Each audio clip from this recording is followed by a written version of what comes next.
Naubos na nga yung una kong gawa ng mga activity book, kaya ngayon gagawa ulit ako at ipapakita ko sa inyo kung paano ko ginawa. Una ay, syempre ipiprint sa printer, pagkatapos ay gumamit ako nitong scoreboard para maayos yung pagkatupi ng cover ng activity book. At ngayon ay aayos ko to, ipapantay ko, tutupiin kasi parang notebook siya na style para mas mabilis siya.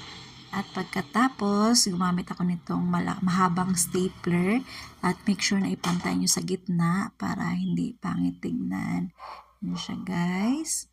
At pagtapos nito, kung nakikita nyo, sa may dulo-dulo, sa may gilid ay may mga sobra. Kaya puputulin natin yung sobra gamit yung itong cutter ko. Yan, meron ako ditong sira na paper cutter. Kaya ito yung ginamit ko para maipit ko yung ginawa kong